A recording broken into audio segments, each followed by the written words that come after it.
Feel free to change your background or not have a background. We care none at all. Like, I kind of like the living I don't room know deal. how to do that. But I'll keep that. This is a technology I really podcast. don't know how to do it. So Trent's going to be running it today, Lauren. I'll be in the background.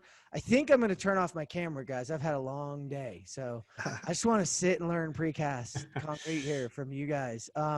I will pop back on. I know Nathan Wood and a couple others are coming with heavy questions. They saw this and they love it. So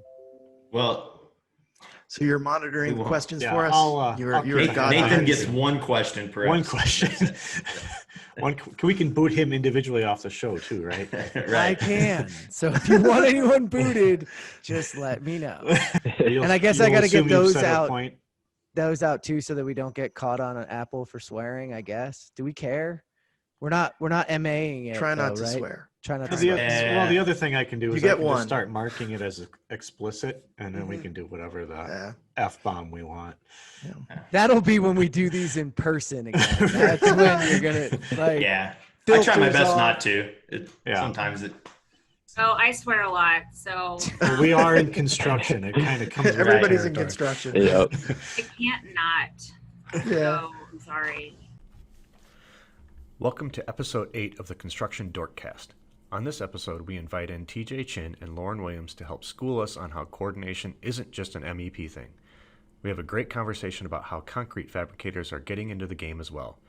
Sit back with your favorite cocktail and enjoy how we get deeply nerdy on this topic and have some laughs, maybe earning the explicit check mark along the way.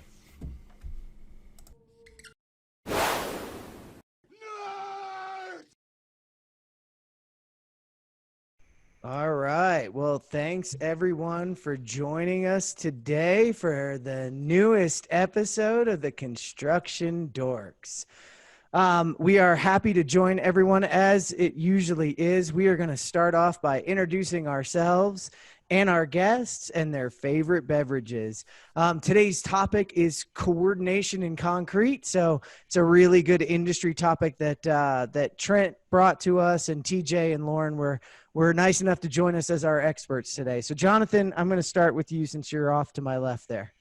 That works, man. So I had a long day, so I'm going with I'm going with a Nika grain.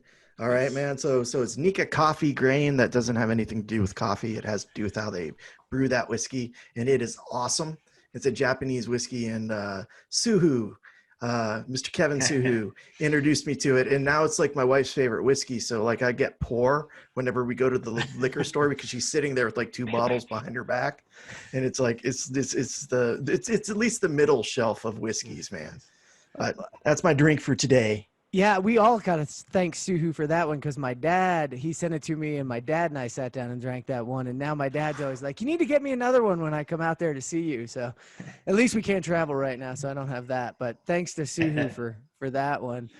Trent, how about you today? Cool. I have got it's Russell's Reserve Kentucky Straight Rye here. Right on. Get it in there. I love a good rye. And no, just like last time, it's not a clear rye.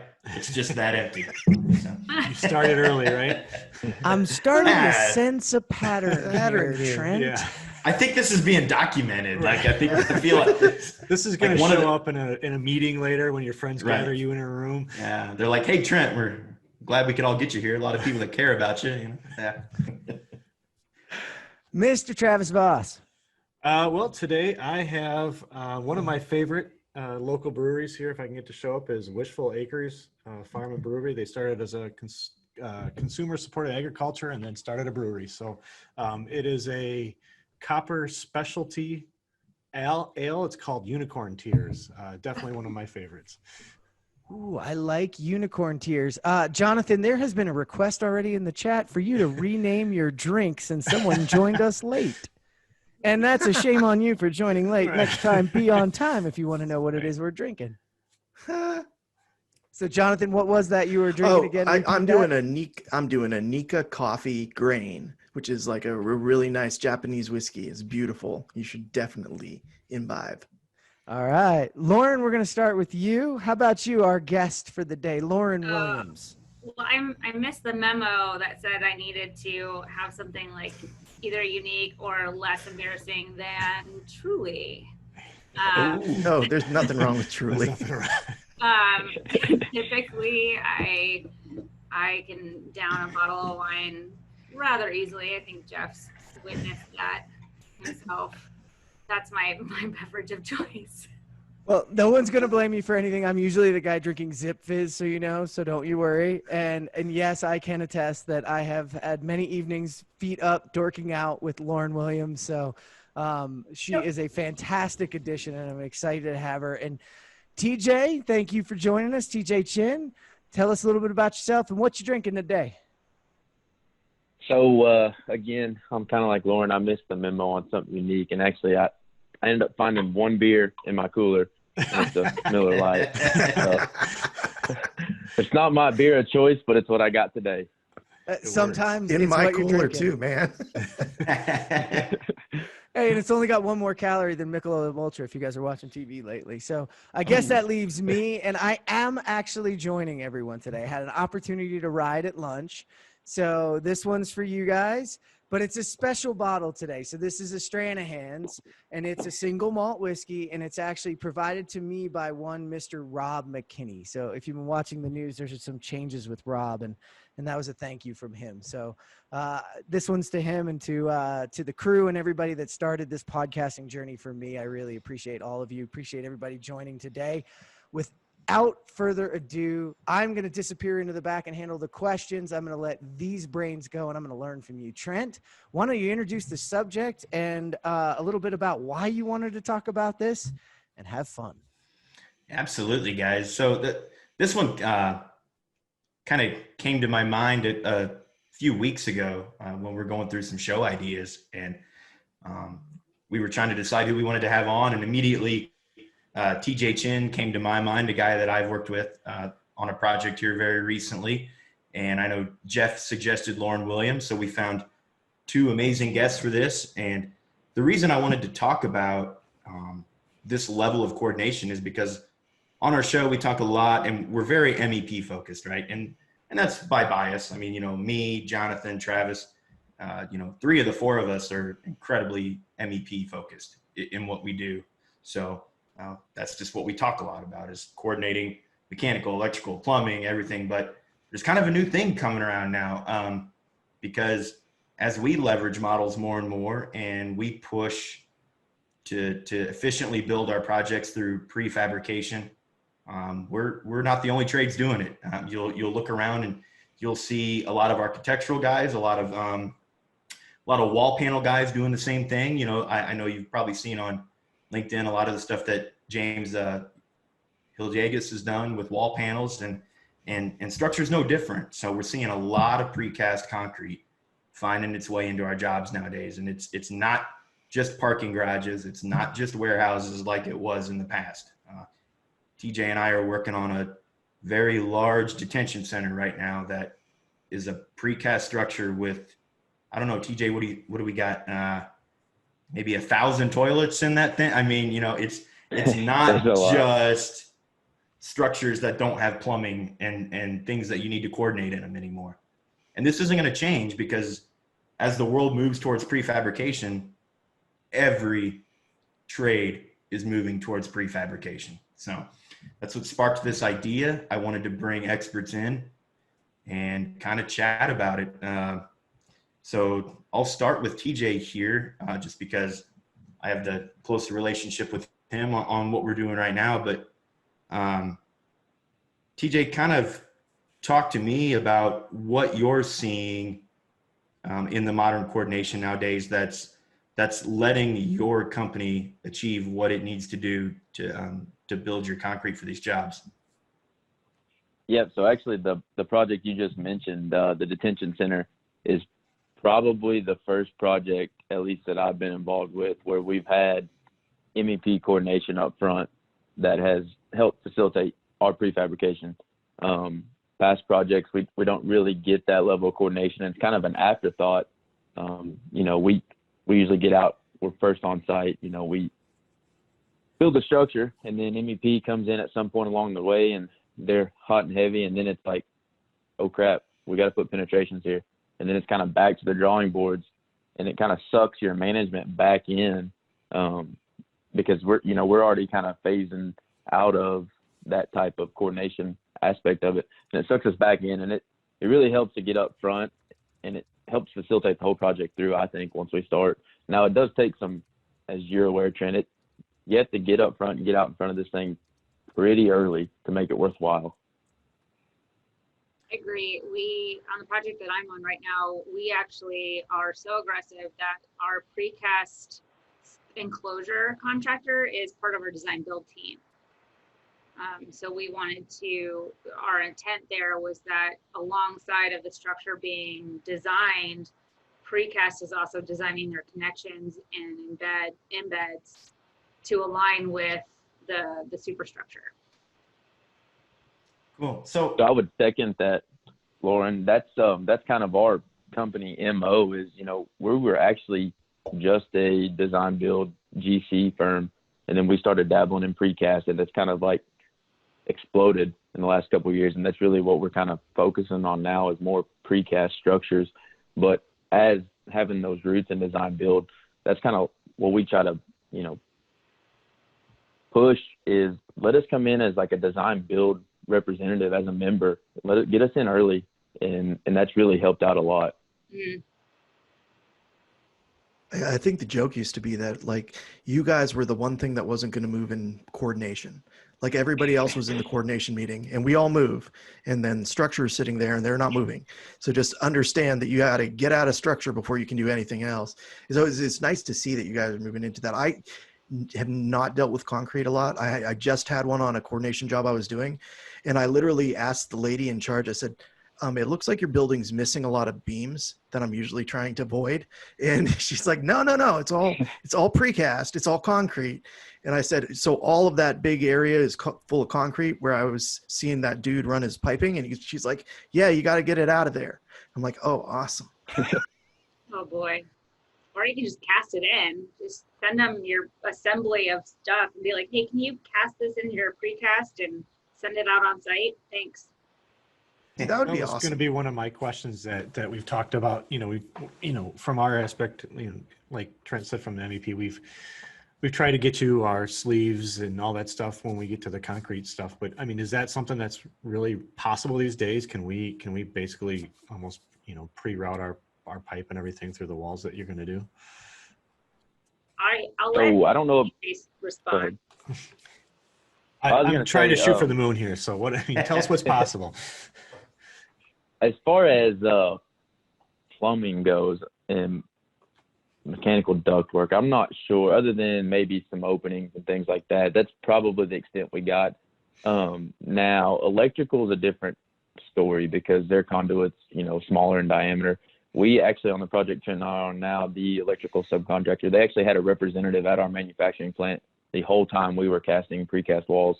And we actually got them. We were at a level of coordination engineering where we could give them our panel shop drawings. They would lay out in CAD their conduit runs, prefabricate their conduit runs, ship it to our manufacturing site, and they had representatives on site that were actually placing them in the bed while we were casting. So it worked out pretty well. So if you can get, again, the name of the game is getting in early and starting early. If you can get ahead that early, then a lot of this stuff really becomes easy, and it helps the guys in the field. So what TJ was saying, actually, I had this conversation, ironically, this afternoon with some Army Corps of Engineer representatives. We were talking about some conduit routes, and we just did a massive site electrical duct bank coordination effort, and we were talking about the precast structures that come from a well-known, I don't know if I can say this, but a well-known structural precast company that does underground structures for electrical manholes and handholds. But anyways, he was saying that he had the privilege of being on a project where it was such a massive effort that, I mean, they're talking about like, I think 72 something wide of conduit that had to go through this structure.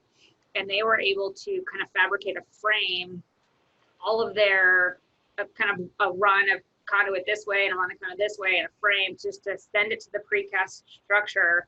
hey, pour this into your structure when you're fabricating your structure, and then when you set it out on site, all they have to do is have some couplings and it's done. They don't have to they don't have to sleep through the wall,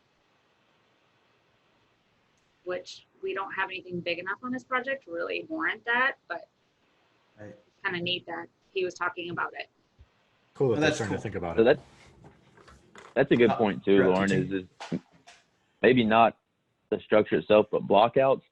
One thing with precast is, there is some critical reinforcing steel that you can't move. But if you get out, like I said, early enough, we can pretty much be flexible with a lot of our reinforcing in our design. And sometimes things that you wouldn't think we could incorporate, we can incorporate as long as it's, ahead of time and engineers can review it and we can get, buy-in. And that really helps out a lot. And I think Trent can speak of it. We got some double T's, which penetrating through a flange of a double T is really not hard, but we got some double T's on this detention center that it looks like Swiss cheese out there. I mean, if you walked out there before the top end was down, you'd look at it and say, man, this is crazy. But if we get out ahead early enough and we can design around it, we can make a lot happen. Yeah. I know we've seen some success on that project, TJ, but I mean, even from your perspective, have a lot of your projects been that way, or is that just kind of the rarity, or more often than not, we're missing the boat on that? What's your take? So I think as an industry, we're kind of missing the boat on that. You get into these projects where you don't have that level of coordination and from a structural standpoint, MEP is kind of an afterthought. And then the design's done. We cast these things, especially like a hollow core structure. They cast hundreds of feet of hollow core at a time because it's an extruded product. And once it's designed, it's cast, and it's in the field, you guys as MEP contractors are really handcuffed on where you can penetrate. And there are some, workarounds, but it always comes back to, there's that one penetration that you can't move and it hits something in a structural precast member that it can't hit. Well, we're doing remedials in the field to make it work. And that's just time and money that could have been avoided early on. So I really think that from what I've seen, we're kind of missing the boat on cost savings, time savings, on getting out ahead of this stuff. Now, it does take a lot of resources up front from the design team and management team, but I think it's resources well spent. Jonathan, I'm sorry, go ahead, Lauren. I was just going to say, it's also resources offsetting of any field work required to do the field install, because a lot of people are still in that mindset, I'll be fine, I'll core drill in the field, I'm allowed to. Well, you're just leaving it up to chance. Maybe your equipment fails that day, maybe your work tradesmen are sick, or who knows, anything could happen, or you screw up. Keep in mind, I wanted to cuss there, so you're welcome.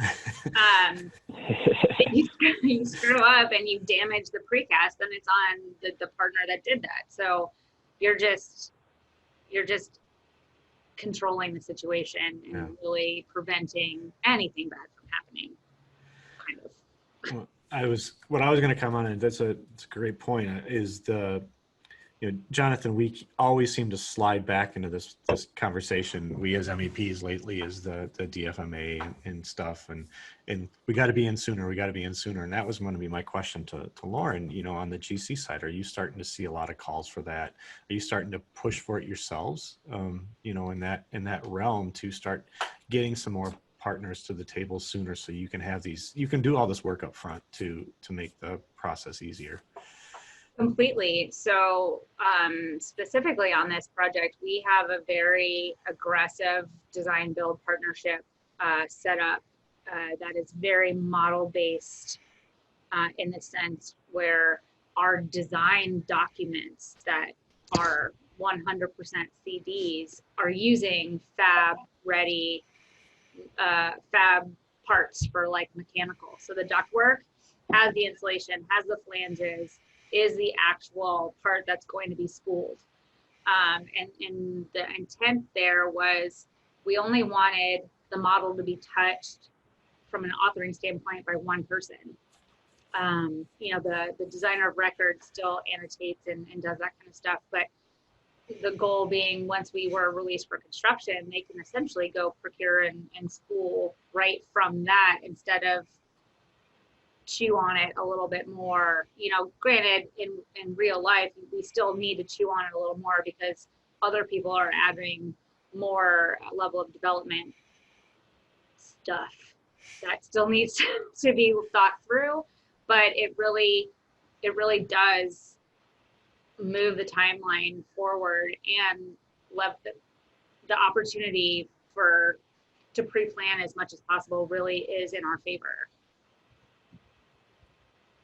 So Absolutely. to kind of piggyback on what Trent was asking, or Travis was asking, is so when we get together in the MEP, we're always talking about design for manufacturing. It's like a constant background noise. When you guys get together in concrete, are they starting to because we're at the point now where I think all of us want to put together pods and modules, and half of the discussion is about how much can we prefab before we ever get on site.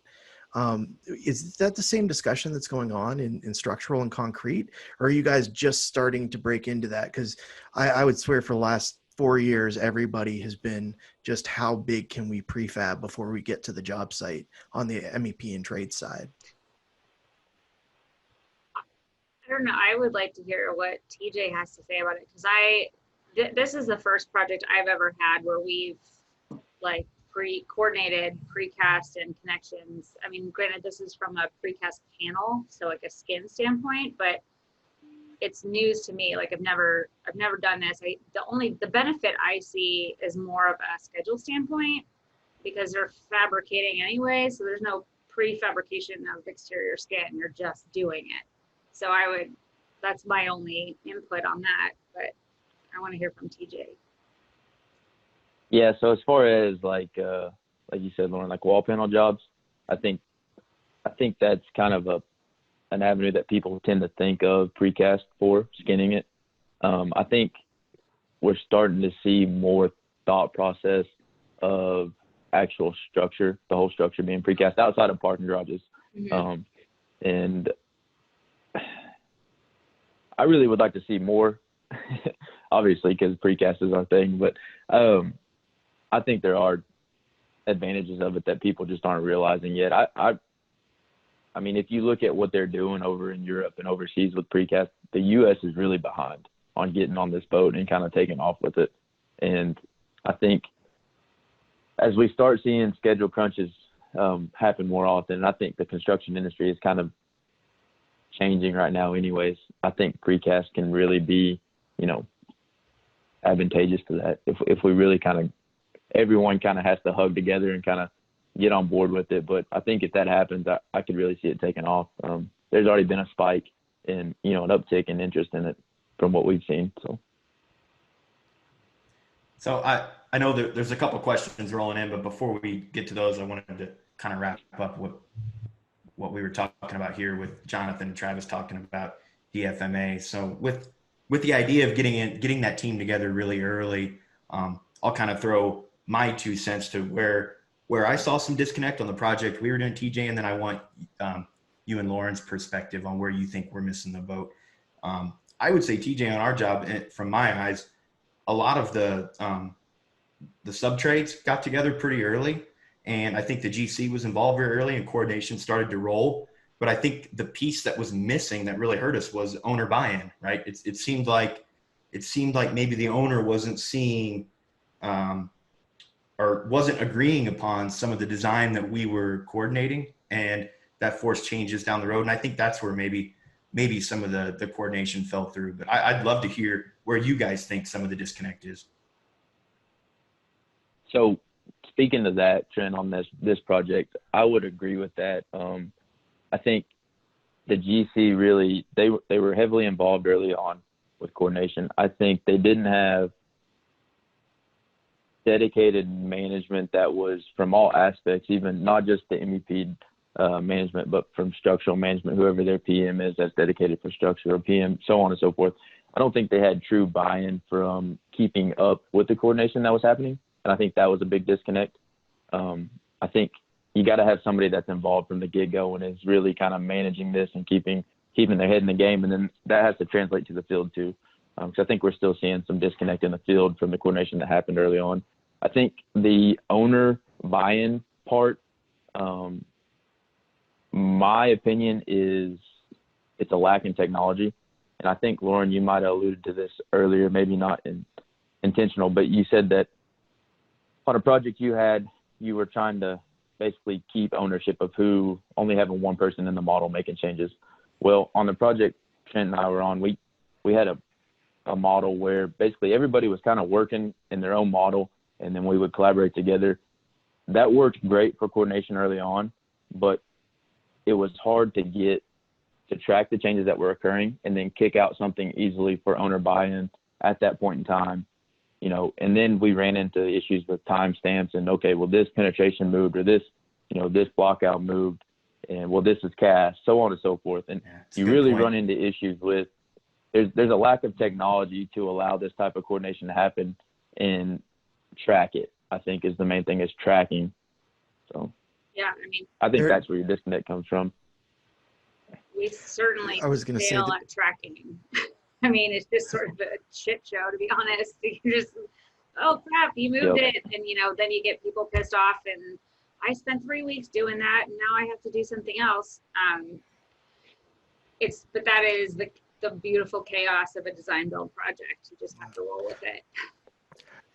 I would put out there that, like, when the integrated collaboration platform people hear what you guys just said, they're going to like lose their mind and email you with like all of their ways to track 3D models and everything. Cause that's kind of like, we're running into that in the trades all the time, where we get this design build going. It has to make changes in almost an agile level. Like almost every week there's constant changes. And so there's a bunch of companies out there that have decided to call what they're doing integrated collaboration platforms. And they just do a really good job of rotating issues throughout the entire design team. Mm-hmm. I did one of those, I would call it like almost agile jobs with a chemical manufacturer. Okay. And we literally had the engineer in there. We had the architect in there. We had the owner in there. And so we were just flagging like, this is yours. This is yours. This is yours. And the coordination meetings were, did you get your stuff done? Did you answer us? Because if you didn't, we can't. So I think there's like, I guarantee you will both get like calls from software companies talking about integrated collaboration platform, because that's their new acronym for tying all those things together. Well, full disclosure about like, for me specifically, the reason why we're probably failing at it is we have a lot of restrictions on what we can and can't use. Like, crazy story, but we're not using a popular design collaboration platform that hosts everybody's models in a cloud environment. We rely on static model transfers Mondays and Wednesdays because we can't have our data. Yeah, that hurts. Cloud. So we're a little like antiquated. We took about 10 years of steps backwards. So you got to get creative, and you just have to deal with it as it is. Is that a projects thing, or is that a company? Department of Defense thing. Yeah. That makes perfect sense. All right. Enough said. Trent and I know plenty about that. Yeah. Before we get to send you a dot matrix printer when you start to do that. So. Yeah, right. Can you translate Morse code? Yeah. We've got a pile of questions here, but one thing that I was messaging back and forth with Jeff about was we kind of realized we're half hour in here already, and we didn't really get you guys to introduce yourselves. We got you guys to talk about what you're drinking, but not really what your role in the company is and how you got there and how that forms your perspective on this discussion. Yeah. That's what happens when Jeff lets me take over. We're already off the rails. Jeff's the pro at that. So Lauren, we'll start with you. Sorry, I guess we really didn't do any real formal introduction. So that's okay. No, well, I'm Lauren Williams. As you heard before, I prefer wine, not truly, but I also my poem. So no, I'm a VDC manager for McCarthy Building Companies in the Central region. So I'm based out of St. Louis, Missouri, and my background is structural engineering, I did that for a good year, maybe, if I'm lucky, but it was too specific for me. I'm a little bit more extroverted than a structural engineer would be. So I went over to the dark side in construction, and I've sort of grown up through operations, more of the project engineering, project management. So I have a lot of that site management, project management background. And I happen to have sort of a knack and a passion for just construction technology in general. And that landed me with BIM in my lap back when, hey, can you do this BIM thing was a thing about 10 years ago or 2012. What year is it? So 8 years. You're close. Yeah, whatever. Yeah. So, everything I know about BIM and BDC has been on the job training. And so I've morphed into this weird operations, virtual construction technology person. Today I did a process map for how to route a submittal, but sometimes I do really hardcore coordination, and sometimes I remind people on how to do an Outlook shared calendar, so You're all over the place. I'm a Swiss Army knife. Yes, right. All right, TJ, give us your story. Project manager for the Bristol Group. We're a design build GC firm, precast manufacturing firm out of Lexington, Kentucky. My background, like Lord, I was a structural engineer by trade. I did a small stint at ExxonMobil doing engineering, realized that the office life wasn't for me. So I jumped into construction. Yep. And worked for a few years for a large cast and place company. It was a little too far from home.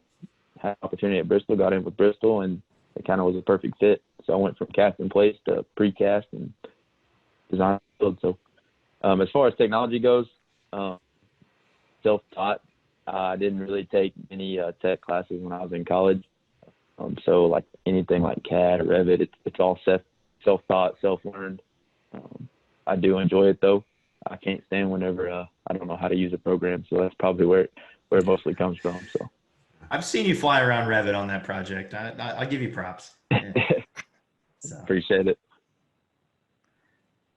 All right. Well, now that we got the introductions out of the way, sorry about that, guys. Better late than never. Thanks, Jeff, for bringing that back up. I guess it's a good time to get to some of the questions. Let's start knocking out. The first one I'm seeing, Nathan Wood asks, how far is the engineering taking design before handing off to MEP?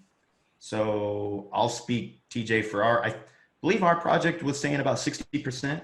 I think that's what they were going with. You can elaborate if you know something different.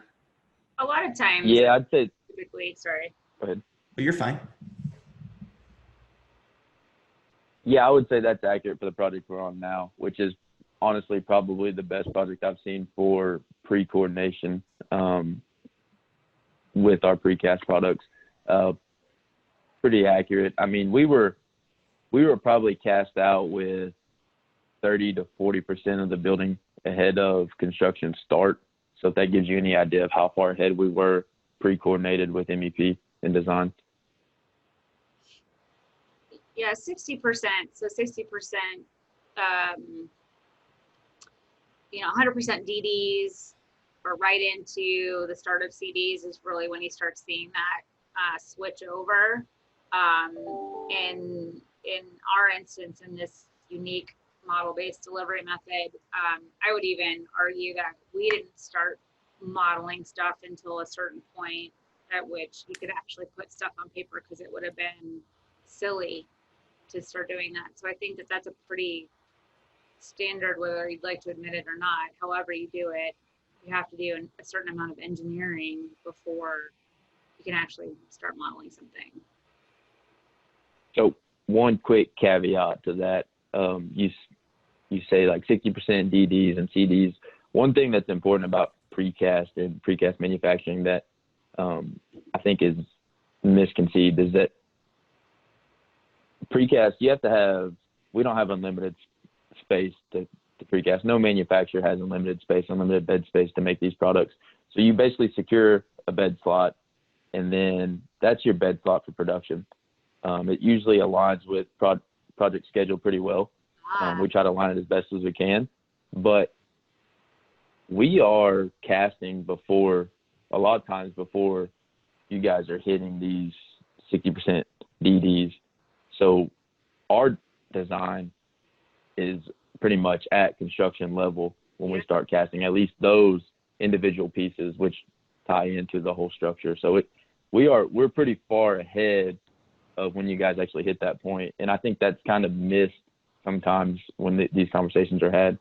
Well, so that's interesting you say that, because when I read the question that Nathan wrote, I wasn't thinking it from the perspective that you were thinking of that question.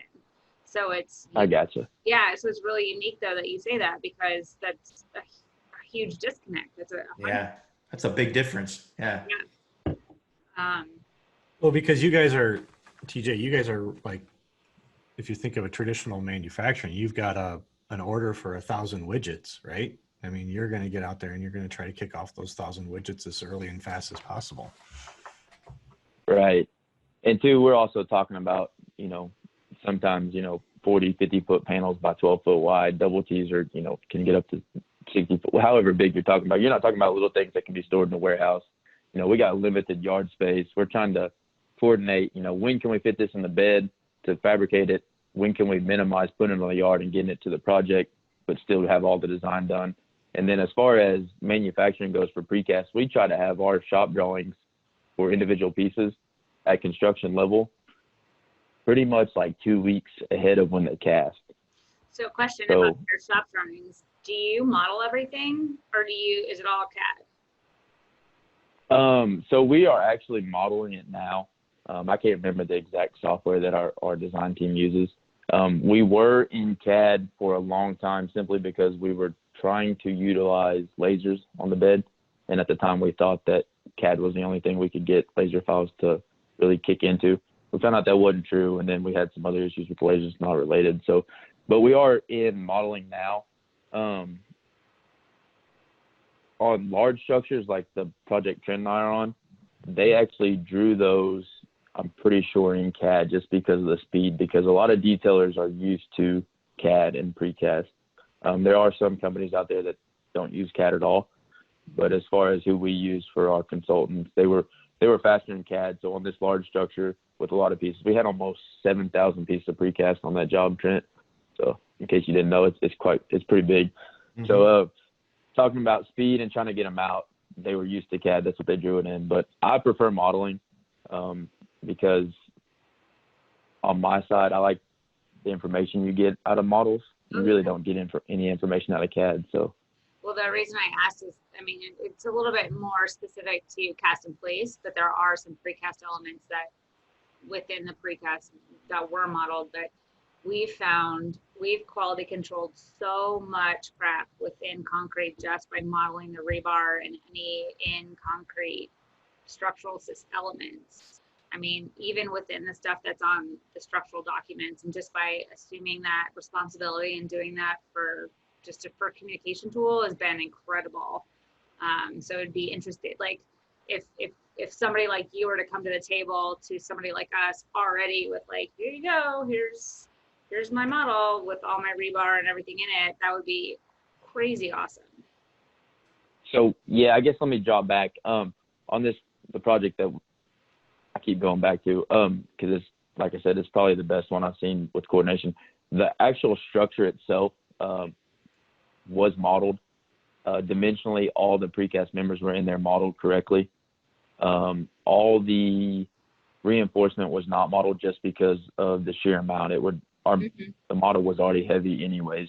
But actual individual shop drawings themselves for each individual piece were separate outside. So the level of coordination for like Trent's team, if they wanted to put a pipe penetration tube, for the most part, they could see the critical reinforcement in the model and try to avoid it, which was, I think that helped out a lot. I don't know, Trent, I'll let you speak to that with what you saw in our model.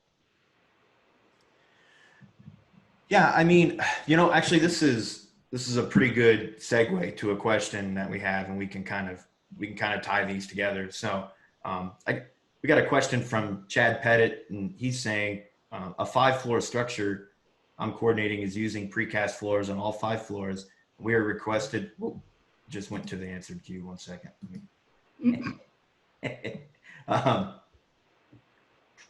That's totally my fault. I'm learning. Oh, you're good. You're good. You're good. Hey, that's what happens when you do it live. We are requested to send our penetration drawings almost before true coordination begins.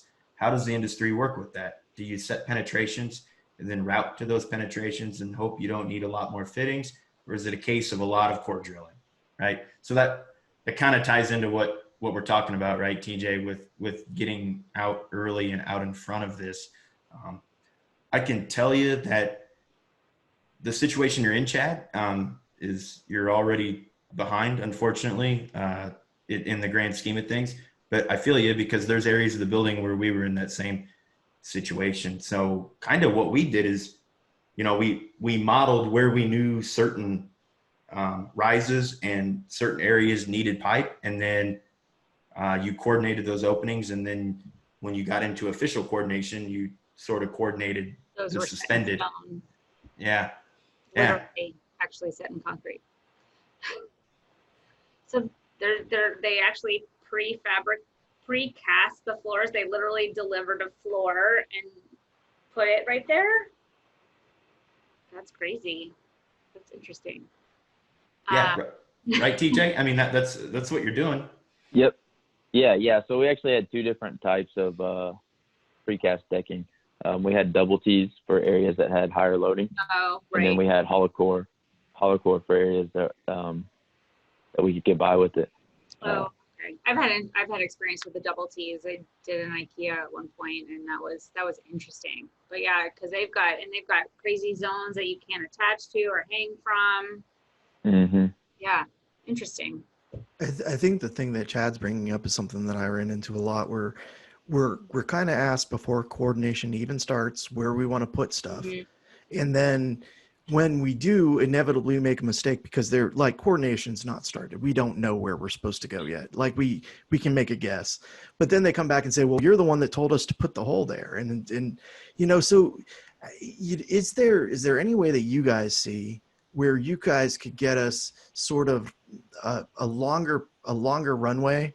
Like, are there anything? I realize that you guys have just really had a few jobs that did this, but I mean, if we had just a little more runway, and I would imagine, Trent, you agree with us, that we could do a lot better at making sure that the information you guys get is the information that makes the best building and produces the best systems.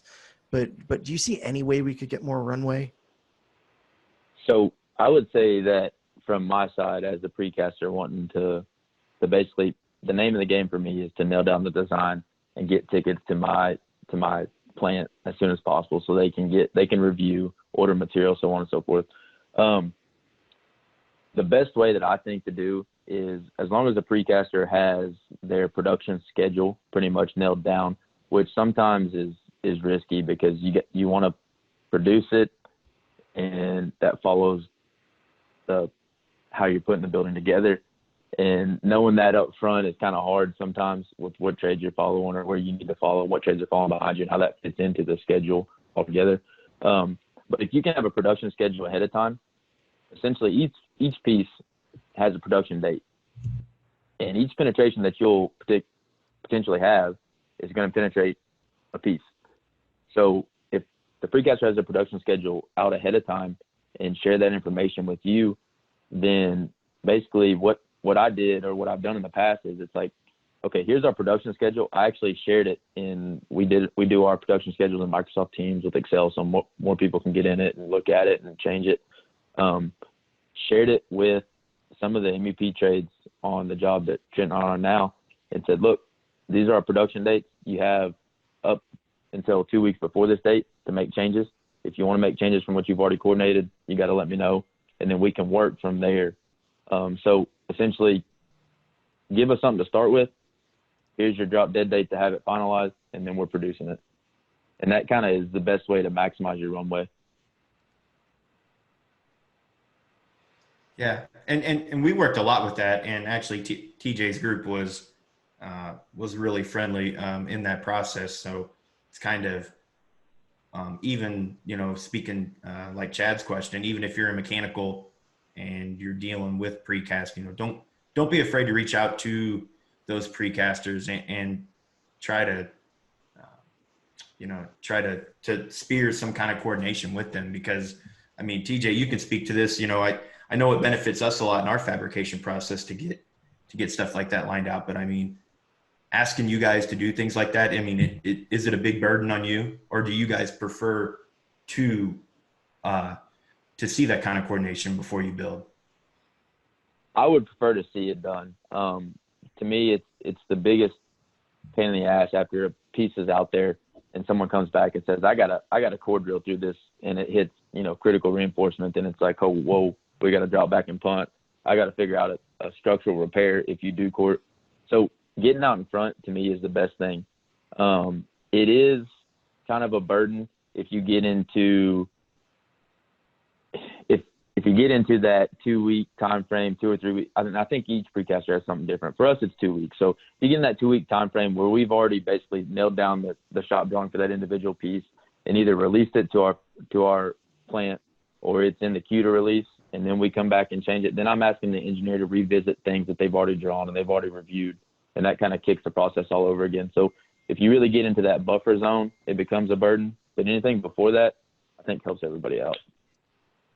So, with a lot of times when you do MEP coordination, the first step is to coordinate just mains and bulk and risers and that kind of stuff. So I would imagine, and maybe I'm speaking out of turn or out of place, but at the point at which you're involved as a precast contractor, the mains and risers could potentially be established already.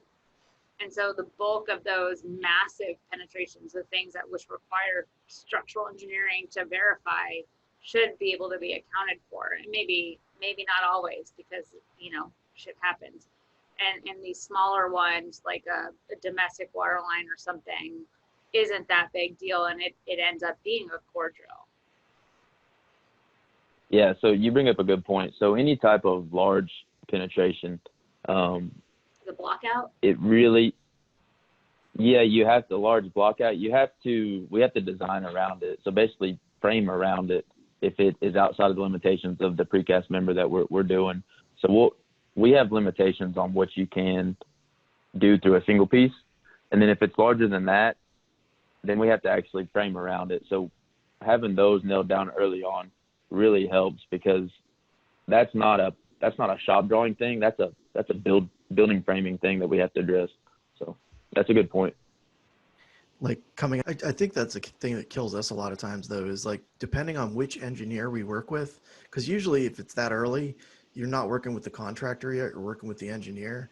So like a good engineer gets his risers right. They just do. And you know who they are.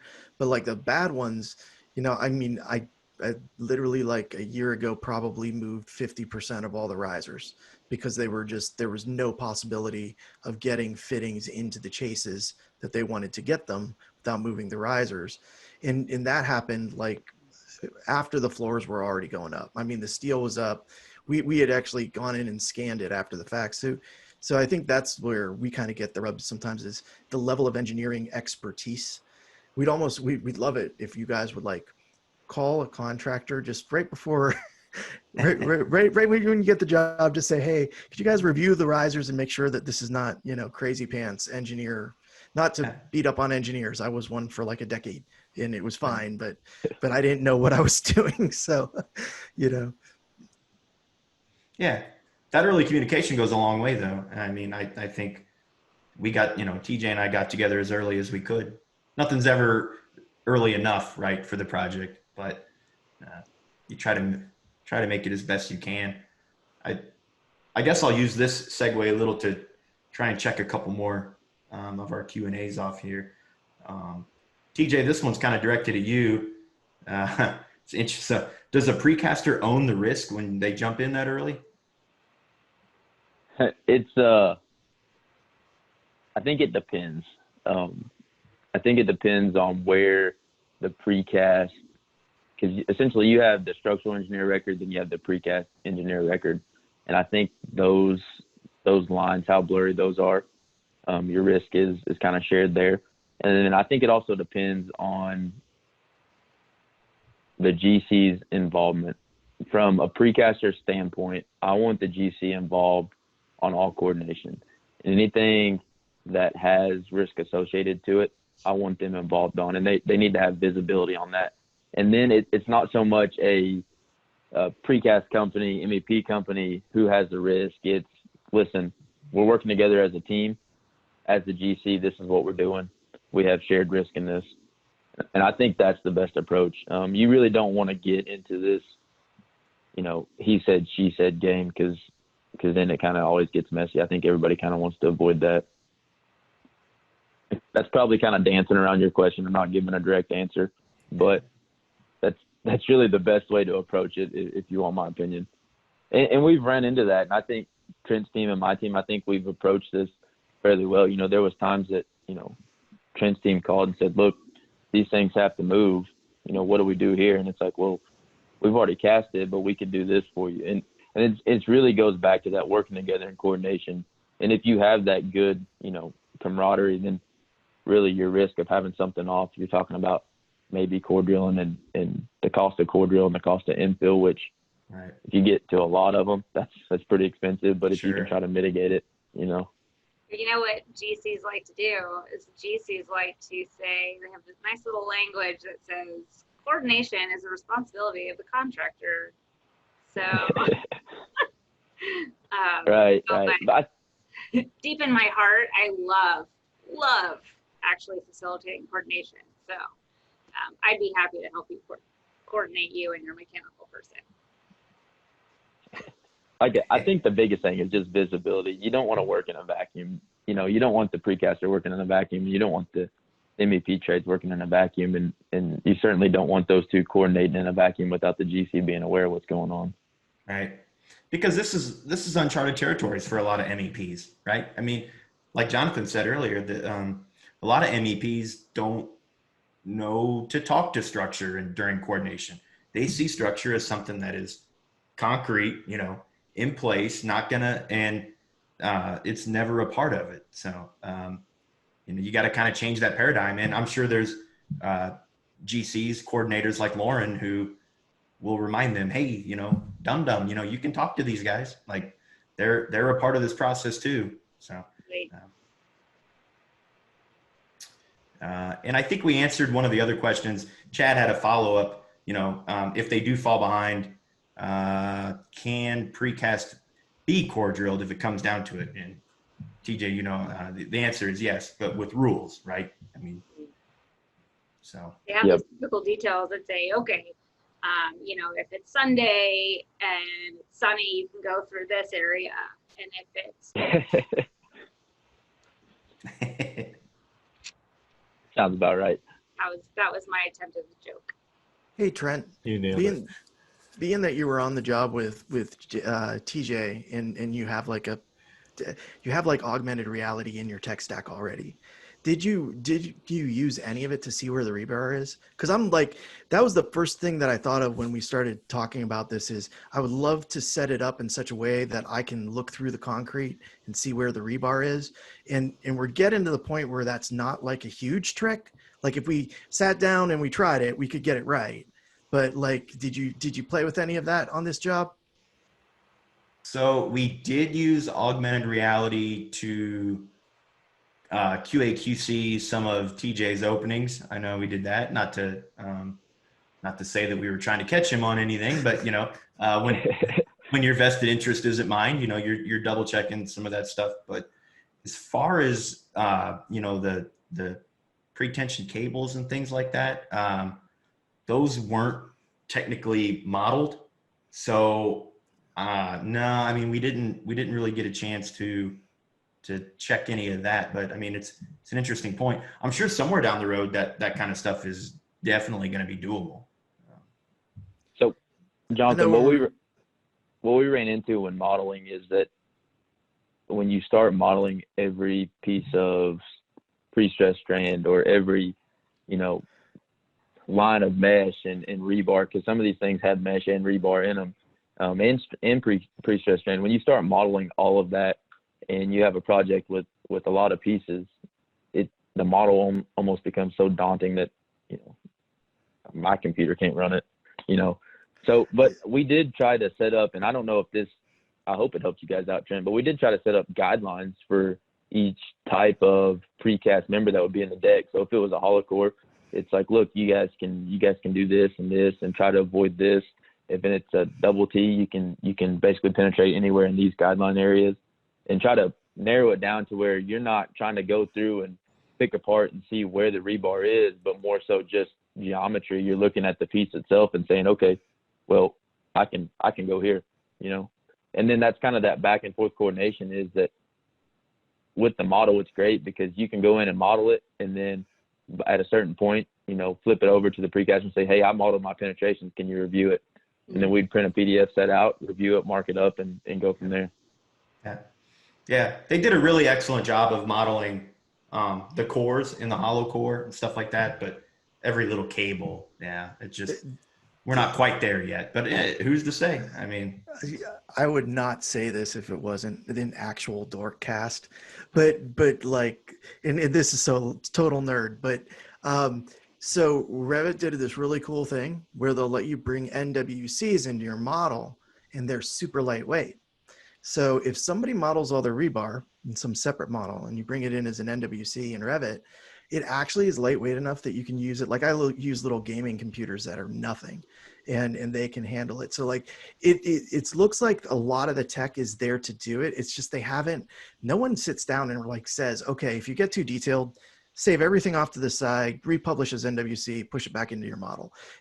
We had that with point clouds, because point clouds used to be these huge files, and now you can make them into meshes, turn the mesh into an NWC, which is, again, this Dorkcast, I don't have to explain everything, but and then push it back into your model, and it's like super lightweight. We have these super lightweight models that are now showing point clouds because we flipped it 3 times. So I think why we don't see them now, because exactly what you said, like the model, you can't get beyond a room before your computer just throws up. I think that they're getting better. Like the software providers are getting to the point where hopefully like in 12 months or a year, we'll be able to actually look at some of that stuff. You know what I mean? cool. I'm sorry. No. Yeah, you're right. All the other shows, they're like, hey, don't say anything geeky. I'm like, dude, we can do this. I guarantee it. This is the place for it. Like all we have to do is flip file types like 6 times, and then we'll be fine. Not free cables, but we're gonna have post tension parking structures on our project. So we will be assuming a self-perform modeling just for the sake of visibility only, just in congested areas where, around the corner or something like that, just so we can see it, because it is so beneficial that having that visualization in your back pocket. So from my standpoint, going back to my cast in place days, if I was doing a post-tension deck, I would consider the post-tension strands as critical reinforcement, and I would request that our detailers have that in the model. Oh, nice. Similar to like on some wall panel jobs where you get shear walls, you'll have some critical rebar in that shear wall that it can't move. Oh, totally. And it can't move, and that's something that MEP trades need to see, not just the geometry of the panel, but they need to see that these connections, these N and B sleeves, these rebar dowels, they can't move, and they're there. And that's the kind of stuff that, I would request that our detailers have in the model at minimum. Yeah. That's awesome. DJ off to the side just said that we could accomplish some of that, like with 360 photos and lightweight meshes too. So the product that he recommended. There's a few others, but they are super powerful for that specifically. Yeah, very cool. We were getting stuck on the heated floors. You know how you have to put the PEX pipe in the heated floors? We always would go back, scan that, and then try to get it back there so that people could see where it was. So when you did mess up and start putting in the studs, you're not like slamming through one of my pipes. Okay. Cool. Well, we're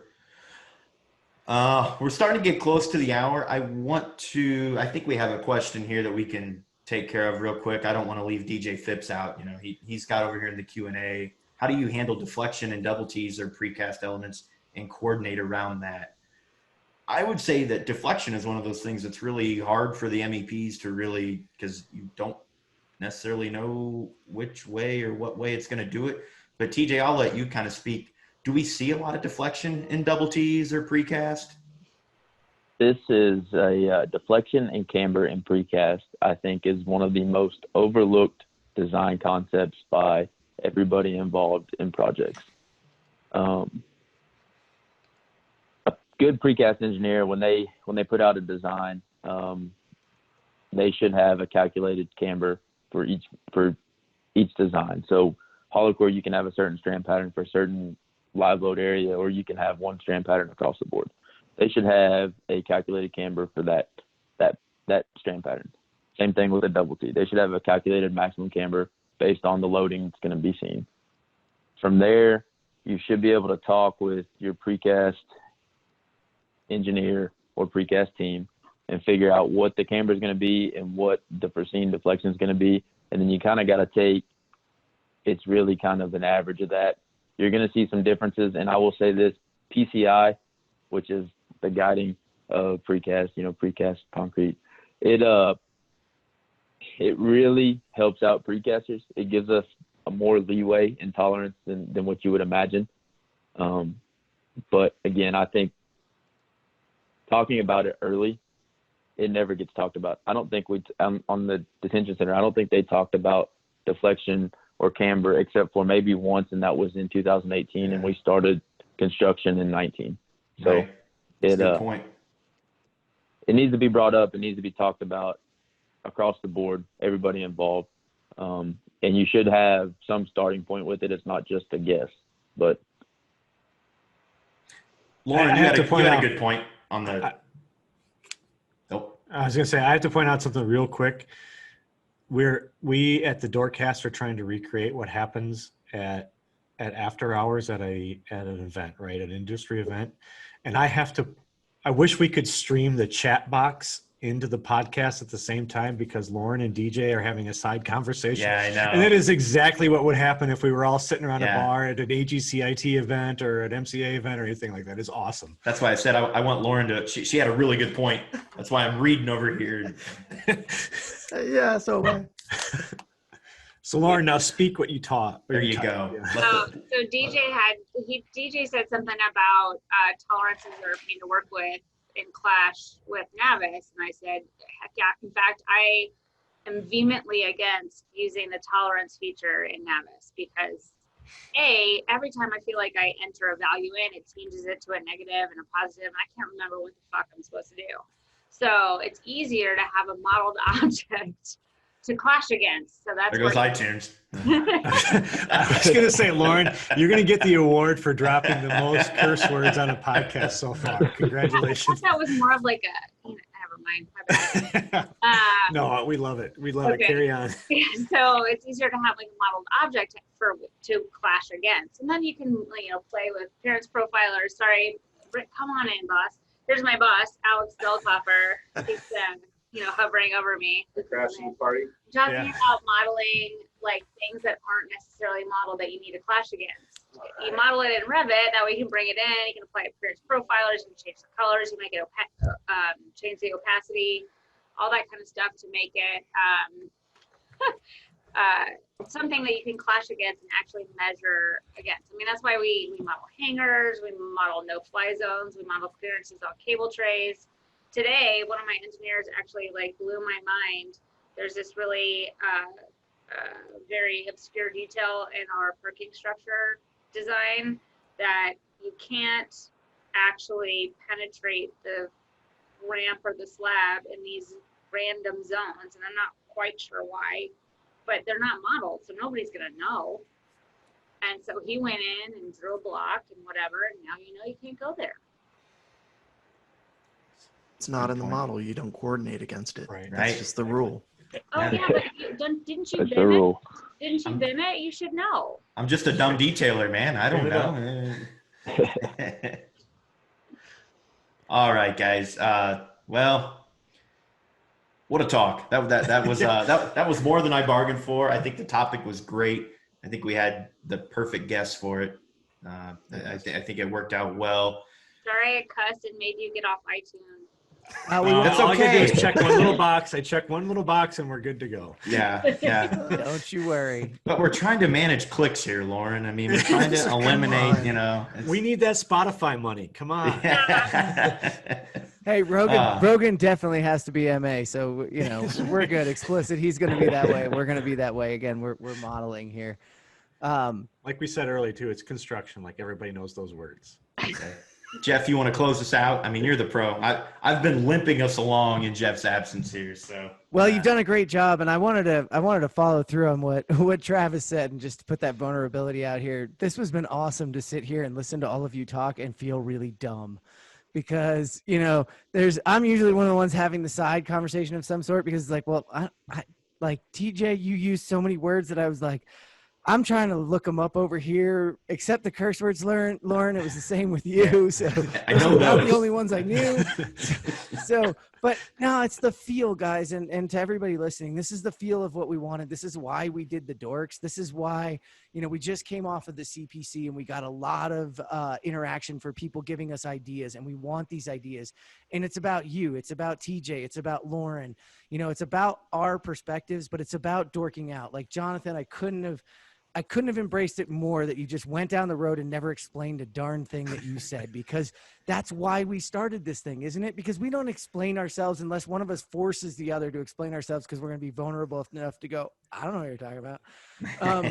Which, doesn't necessarily always happen unless we've, had a drink or two along the way. So, but we really wanted to thank everybody for joining and listening. TJ, I want to thank you for joining and for all of your insights. It was really great to hear you come out and talk about the reality of continually. And the dog waited till the end. That's perfect. Yeah, that's nice. And you really, that bingo box on your podcast list. Right. Yeah. And you really talked about, DFMA and getting things in earlier and stressed that point, and we appreciate that. So thank you for joining us today. Yeah, thanks for having me. And like I said earlier, I think we're kind of behind on getting precast involved in all this stuff. So I would love if anybody's got any questions or follow up, send me a message on LinkedIn. I don't care to have these conversations, and I actually enjoy having these conversations because I want to push precast as much as I can, because I think it's a great a great thing to have on a project. Nathan, if you're listening, let's get TJ involved in the CPC. What do you say? So this is the kind of people that we need to be pushing up front. This is great. And on that note, Lauren Williams, I cannot thank you enough for joining us, but also the relationship that we've had, your work at the AGC IT Forum. You have somebody who runs the AGC IT Forum that is a BIM manager in VDC, and that says a lot about you. And I appreciate all of the things that you bring and the color that you are, because you are Lauren through and through. So thanks for joining us. And yeah, I can't say thanks enough. Thank you. Thanks for having me. I thoroughly love this conversation. In fact, this is the happiest I've been at 6 o'clock at work in a long time. So thank you. That's awesome. So, and to everybody who joined us and asked all those questions and make this podcast what it is and make this dork movement what it is, we appreciate you. Remember to go let your dork flag fly. Go check out Travis's post where it talks about, exclaiming that you are a dork. And because this movement's not about any one of us, it's about all of you. So bring your ideas, bring your enthusiasm, and thank you for listening. Join us next time. We'll see you guys in 2 weeks for another episode. Thank you. Thanks, everybody. Thanks, guys.